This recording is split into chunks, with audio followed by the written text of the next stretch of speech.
கொஞ்சம் கற்பனை பண்ணி பாருங்க. பிரபஞ்சத்தோட தொடக்கம், காலத்தோட அந்த முடிவிற்ற தன்மை, அப்புறம் அண்டவெளியோட விரிவு, மனித உணர்வோட மிக ஆழமான புள்ளி.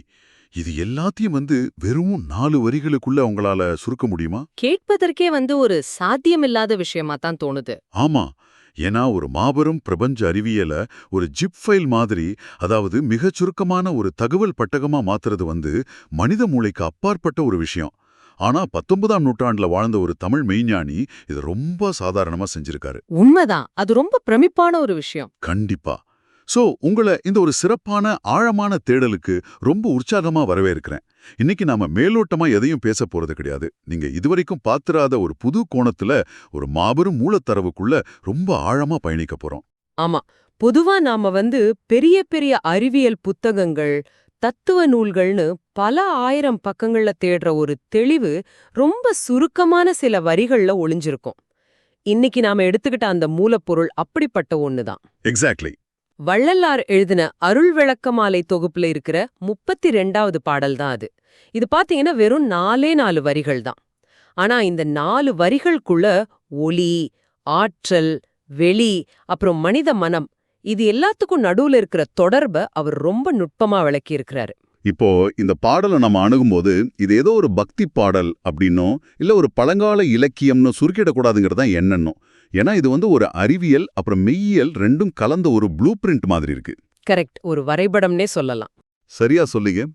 இன்னைக்கு நம்மளோட நோக்கம் என்னன்னா, இந்த சுருக்கப்பட்ட தகவல் பெட்டகத்தை உடைச்சு அதுக்குள்ள இருக்கிற ஒவ்வொரு வார்த்தையும் எப்படி இந்த பிரபஞ்சத்தோட இயக்கத்தோட தொடர்புடையது அப்படின்றத புரிஞ்சுக்கிறது தான். இதை நாம கொஞ்சம் விரிவாவே பேச தொடங்கலாம்னு நினைக்கிறேன். கண்டிப்பா. அப்படியே ஆரம்பிக்கலாம். இப்போ பிரபஞ்சம் எப்படி தொடங்குச்சு அப்படிங்கிற கேள்வி மனித குலத்தை எப்பவுமே குடையிற ஒரு கேள்வி இல்லையா? அறிவியல் இதை பெருவெடிப்பு, அதாவது பிக் பேங் அப்படின்னு சொல்லுது. எல்லாம் ஒரு ஒற்றை புள்ளியிலிருந்து விரிவடைஞ்சதுன்னு சொல்றாங்க. ஆமா. இந்த பாடலோட தொடக்கமும் அப்படித்தான்.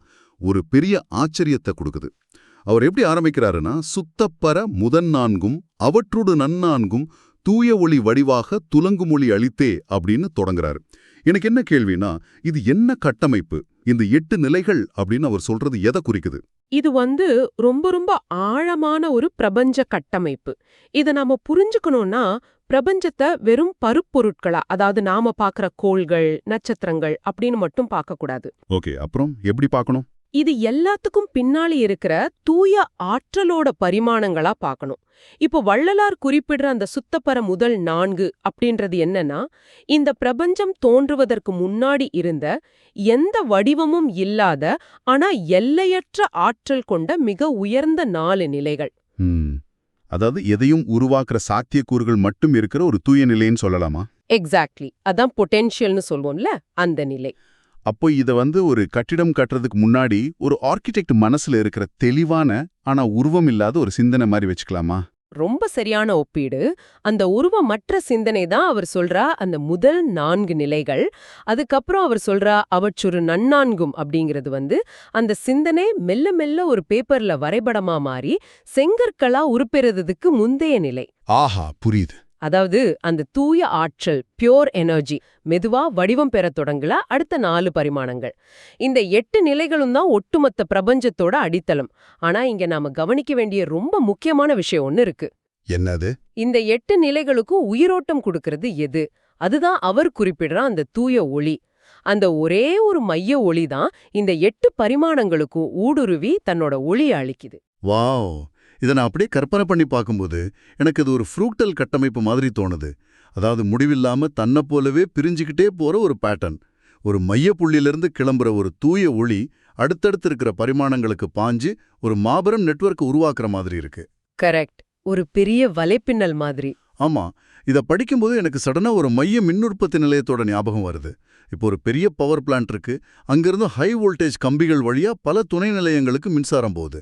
அப்புறம் அங்கிருந்து பல நகரங்களுக்கு, வீடுகளுக்கு போகுது. ஆனா இது எல்லாத்துக்கும் ஆதாரம் அந்த மைய உற்பத்தி நிலையம் தானே?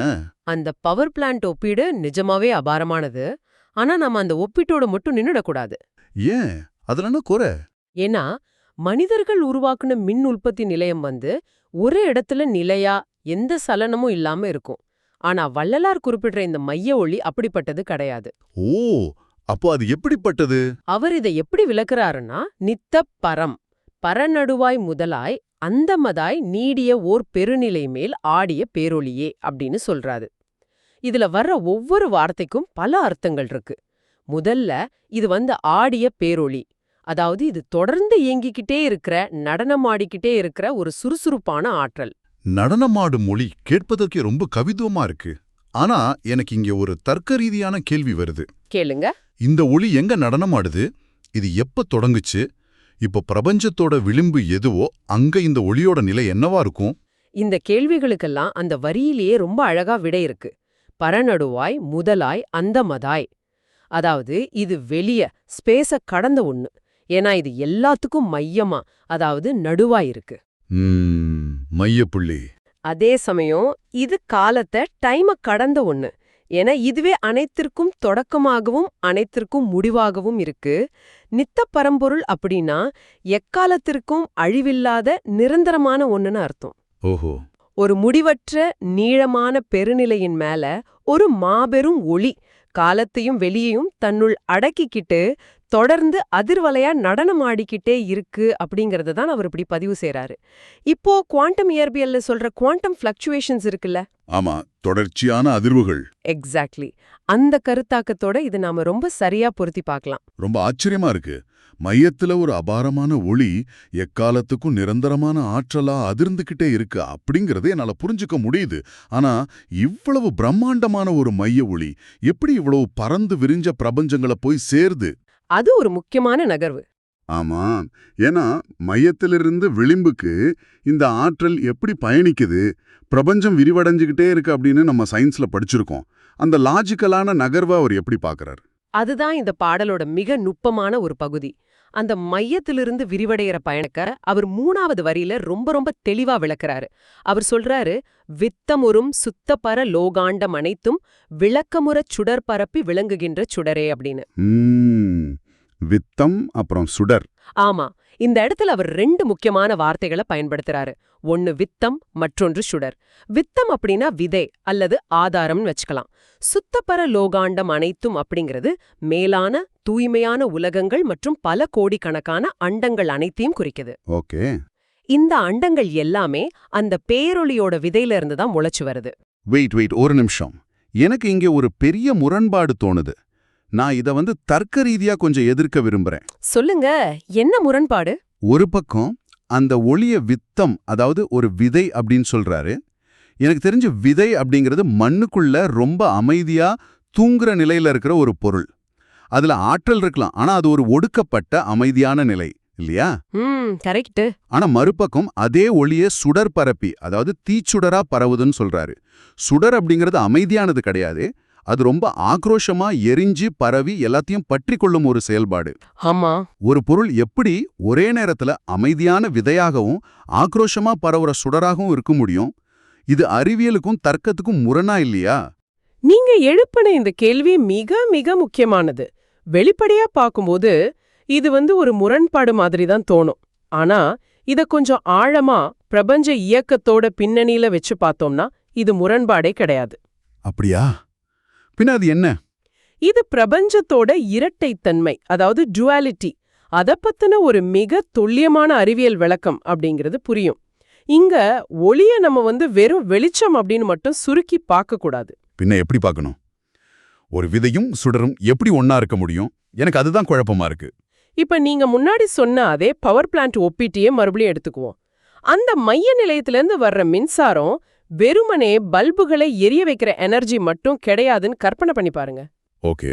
அந்த மின்சாரத்துக்குள்ளேயே புது புது நகரங்களை உருவாக்குறதுக்கான முழு வரைபடமும் அதுக்கான கமாண்ட்ஸும் அடங்கியிருக்குன்னு வச்சுக்குவோம். இன்றைய கம்ப்யூட்டர் சயின்ஸ்ல சொல்ற மாதிரி அது ஒரு சோர்ஸ் கோட். ஆஹா, மூல குறியீடு. ஆமா, விதை அப்படிங்கிறது வெறுமனே தூங்குற பொருள் கிடையாது. ஒரு சின்னஞ்சிற ஆழ விதைக்குள்ள 100 அடி உயரத்துக்கு வளரப்போற ஒரு மாபெரும் ஆலமரத்தோட அத்தனை தகவல்களும் அதோட DNA கட்டமைப்பும் ரொம்ப சுருக்கமா புதிஞ்சு கிடக்குது. அதுல ஒரு தகவல் பெட்டகம்தான். கண்டிப்பா. அதேதான் வள்ளலார் வித்தம் அப்படின்னு சொல்றாரு. பிரபஞ்சம் எப்படி அமையணும், கோள்கள் எப்படி சுத்தணும் அப்படிங்கிற அத்தனை விதிகளும் அந்த பேரொளிக்குள்ள விதையா பொதிஞ்சிருக்கு. ஓ, அப்படி என்றால் அந்த சுடர் அப்படிங்கிறது என்ன? அந்த சுடர் அப்படிங்கிறது அந்த விதையில இருக்கிற தகவல்களை செயல்படுத்துற மாபெரும் ஆற்றல். அறிவியல்ல இத பொட்டென்ஷியல் எனர்ஜி, அதாவது உள்ளுறை ஆற்றல், அப்புறம் கைனடிக் எனர்ஜி, இயக்க ஆற்றல்னு சொல்லுவாங்க. அருமை. பேரொளி அப்படிங்கிறது தோற்றத்துக்கான விதையாகவும், அதாவது பொட்டென்ஷியலாகவும், அந்த உலகங்களை விரிவடையச் செய்து உயிர்ப்போட இயங்க வைக்கிற சுடராகவும், கைனட்டிக்காகவும் ஒரே நேரத்துல செயல்படுது. ஓஹோ, இப்ப புரியுது. அதனாலதான் அந்த அண்டங்கள் அனைத்தும் விளக்கமுறை, அதாவது எந்த குழப்பமும் இல்லாம ரொம்ப தெளிவான இயற்பியல் விதிகளோட எந்த தடையுமின்றி இயங்கறதுக்கு இந்த சுடர் தொடர்ந்து தன் ஒளிய பரப்பிக்கிட்டே இருக்கு. அது அறிவு கொடுக்கிற விதை, ஆற்றலை கொடுக்கிற சுடர். இது முரண்பாடே கிடையாது. இதுதான் முழுமை. வாவ், இது என் சிந்தனையை முற்றிலும் வேற ஒரு தளத்துக்கு கொண்டு போகுது. அந்த ஒளி வெறும் வெளிச்சம் கிடையாது, அது ஒரு மாபெரும் தகவல் பெட்டகம், பிரபஞ்சத்தோட டிஎன்ஏ. அதே சமயம் அந்த தகவலை செயல்படுத்தி காட்டுற அளப்பரிய ஆற்றலும் அதுவேதான். இந்த ஒரு வரியோட லாஜிக் இவ்ளோ அழகா விவரிக்கப்பட்டிருக்கிறது நிஜமாவே பிரமிக்க வைக்குது. இது ஒரு மிகப்பெரிய பிரபஞ்ச எந்திரத்தோட செயல்பாடு மாதிரி இருக்கு. உண்மைதான். பிரபஞ்சத்தோட மேக்ரோ அளவிலான மாபெரும் செயல்பாட்ட முதல் 3 வரிகள்லயே அவர் ரொம்ப அழகா நிறுவியிருக்காரு. ஆனா இங்கதான் விஷயம் முற்றிலும் எதிர்பாராத ஒரு திசையில பயணிக்குது. இவ்ளோ நேரம் பல கோடி அண்டங்களை ஒளிரச் செய்யற, விரிவடைய செய்யற ஒரு பிரம்மாண்டமான பௌதிக மற்றும் ஆன்மீக சக்தியா பேசப்பட்ட ஒண்ணு கடைசி வரியில திடீர் மனித உணர்வோட சம்பந்தப்பட்ட ஒரு விஷயமா மாறுது. ஆமா, அந்த கடைசி வரி ரொம்ப ஸ்பெஷல். அந்த வரிய பாருங்க. சத்திய ஞானானந்த சித்தர் புகழ் பொதுவில் தனித்த நடத்தரசே என் சாற்று மணிந்தருளே அப்படின்னு சொல்றாரு. பிரபஞ்சத்தை பத்தி பேசிக்கிட்டு இருந்தவர் திடீர்னு நான் சொல்ற இந்த வார்த்தை மாலையை ஏத்துக்கிட்டு எனக்கு அருள் புரிவாயாக அப்படின்னு ஒரு பர்சனலான கோரிக்கையை வைக்கிறாரு. அண்டங்களை உருவாக்குற ஒரு பேரொளி ஒரு சாதாரண மனிதன் எழுதுற வார்த்தைகளை ஏத்துக்கிற அளவுக்கு எப்படி ஒரு தனிப்பட்ட நடன அரசனாக உருமாறுது? இந்த ஒரு திடீர் பாய்ச்சல் எனக்கு மிகப்பெரிய வியப்பை ஏற்படுத்துது. உங்களோட வியப்பு ரொம்ப ரொம்ப நியாயமானது. ஏன்னா நிறைய பேர் ஆன்மீகத்தையும் அறிவியலையும் தனித்தனியா பாக்குறதுக்கு காரணமே இதுதான். பிரபஞ்சம் அப்படிங்கிறது எட்ட முடியாத எங்கோ இருக்கிற ஒரு பிரம்மாண்டம்னோ, மனிதன் அப்படிங்கிறவ ரொம்ப சின்ன சம்பந்தமில்லாத ஒரு உயிர் அப்படின்னு நம்ம நினைக்கிறோம். அப்படிதானே நம்ம மைண்ட் செட் ஆயிருக்கு. ஆனா வள்ளலார் அந்த இடைவெளிய இந்த இறுதி வரியில மொத்தமா உடைச்செறிறாரு. அவர் பயன்படுத்துற அந்த பொது அப்படிங்கிற வார்த்தையோட ஆழத்தை நாம கட்டாயம் கவனிச்சாகணும். பொதுவெளி, இதை நாம ஒரு காமன் ஸ்பேஸ் அப்படின்னு எடுத்துக்கலாமா? ஆனா அது எங்க இருக்கு? அதையும் அவர் ரொம்ப தெளிவா வரையறுக்கிறாரு. சத்திய ஞான ஆனந்த சித்தர் புகழ் பொது. சத்தியம் அப்படின்னா முழுமையான உண்மை, ஞானம்னா உயர்ந்த தெளிவான அறிவு, ஆனந்தம் அப்படிங்கிறது எதனாலும் பாதிக்கப்படாத பேரின்பம். இந்த 3 பண்புகளையும் முழுமையா உணர்ந்த மனிதர்களை தான் சித்தர்கள் அப்படின்னு அவர் குறிப்பிடுறாரு. ஓகே. அப்படிப்பட்டவங்க காணக்கூடிய புகழக்கூடிய ஒரு இடம்தான் அந்த பொது. பொது அப்படிங்கிறது ஏதோ ஒரு குறிப்பிட்ட நபருக்கு சொந்தமானதோ இல்ல ஒரு குறிப்பிட்ட மதத்துக்கு சொந்தமானதோ கிடையாது. யாருக்கும் சொந்தம் இல்லாதது. ஆமா, அது யாருக்கும் சொந்தமில்லாத, ஆனா தூய அறிவுள்ள அனைவருக்கும் உரிமையான ஒரு வெளி. அந்த பொதுவான இடத்துலதான் எல்லையற்ற அந்த பேரொளி ஒரு தனித்த நடத்தரசனா, அதாவது நிகரற்ற ஒரு நடன அரசனா தன் தனித்துவமான நடனத்தை நிகழ்த்துது. இதை நான் கொஞ்சம் புரிஞ்சிக்க முயற்சி பண்றேன். அதாவது பல கோடி அண்டங்களை இயக்குற அந்த மாபெரும் பிரபஞ்ச சுடருக்கும் முழுமையான உண்மையும் அறிவும் கொண்ட ஒரு தனி மனிதனோட தூய்மையான மனசுக்கும் நடுவுல எந்தவிதமான இடைவெளியும் இல்லைன்னு சொல்றீங்களா? எக்ஸாக்ட்லி. மேக்ரோ அளவிலான அந்த பிரபஞ்ச நடனம் மைக்ரோ அளவிலான மனிதனுக்குள்ளேயும் அதே துல்லியத்தோட நிகழுதா? நீங்க சரியா அந்த மையப்புள்ளிய தொட்டுட்டீங்க. மேல அண்டவெளியில அந்த ஒளி எப்படி பிரபஞ்சத்தை விரிவடைய செய்யுதோ, அதே ஒளி ஒரு தூய்மையான மனிதனுக்குள்ள அறிவாகவும் ஆனந்தமாகவும் விரிவடையுது. வாவ். 2 நடனங்களும் ஒண்ணுதான். வெளியேயும் அதே நடனம்தான், உள்ளேயும் அதே நடனம்தான். அதனாலதான் அந்த மாபெரும் சக்தி கிட்ட போய் ஒரு சாதாரண மனிதனால இவ்வளவு நெருக்கமா என் வார்த்தைகளை நான் தொடுத்த இந்த சொற்களை மாலையா அணிந்து கொள் அப்படின்னு உரிமையோட கேட்க முடியுது. இது ரொம்ப பியூட்டிஃபுல்லா இருக்கு. ஆமா, ஏன்னா அந்த மனிதனோட தூய எண்ணங்கள்ல பொறுத்துற வார்த்தைகளோட அதிர்வெண்ணும், அதாவது ஃப்ரீக்வன்சியும், பிரபஞ்சத்தை இயக்குற அந்த பெரோழியோட அதிர்வெண்ணும் அந்த பொதுவெளியில ஒன்னா இணையுது. அந்த இறைவனுக்கு ஒரு மனிதனோட தூய அன்பான வார்த்தைகளே மிகச்சிறந்த அணிவகுப்பு அப்படிங்கறத இதைவிட அழகா யாராலையும் சொல்ல முடியாது. நிஜமாவே இது கல்பனைக்கும் எட்டாத அளவுக்கு ஆழமான ஒரு உண்மை. ஏதோ வெறும் தகவல்களை தாண்டி இது மனிதன் தன்னை பற்றியே உணர்ந்துக்கிற ஒரு பெரிய அகப்பயணம்னு சொல்லலாம். இந்த தேடல் முழுசும் நம்ம கடந்து வந்த பாதையை ஒரு நிமிஷம் திரும்பி பார்க்கறேன். சொல்லுங்க. முதல்ல ஒரு மையமா காலத்துக்கும் வெளிக்கும் அப்பாற்பட்ட தொடக்கமும் முடிவுமா இருக்கிற ஒரு தூய ஒளிய பார்த்தோம்.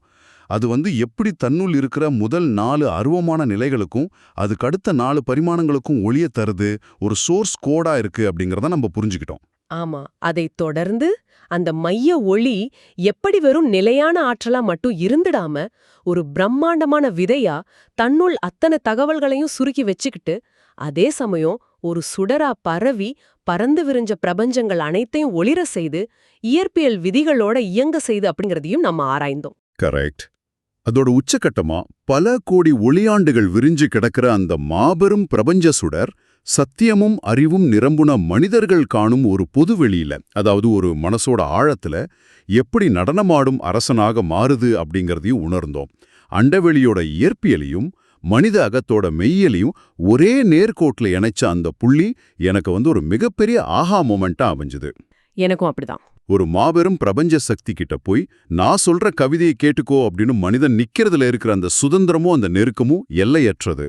இதை கேட்டுட்டு இருக்கிறவங்களுக்கும் அந்த பிரம்மாண்டமும் நெருக்கமும் நிச்சயம் கடத்தப்பட்டிருக்கும்னு நான் ரொம்பவே நம்புறேன். கட்டாயமா. உண்மையான அறிவும் தேடலும் இருக்கிற எவருக்கும் இந்த பாடல் ஒரு பெரிய திறவுகோல் தான். இத ஒரு முறை புரிஞ்சுக்கிட்டா நாம பிரபஞ்சத்தை பார்க்கற பார்வையும் நாம பார்க்கற பார்வையும் முற்றிலுமாக மாறிடும். மனிதன் பிரபஞ்சத்துல இருந்து தனித்து விடப்பட்டவன் கிடையாது, அவன் அந்த பிரபஞ்ச நடனத்தோட ஒரு அங்கம் அப்படிங்கறது இது ரொம்ப ஆழமா உணர்த்தது. அற்புதமான ஒரு சிந்தனை பயணம் இது.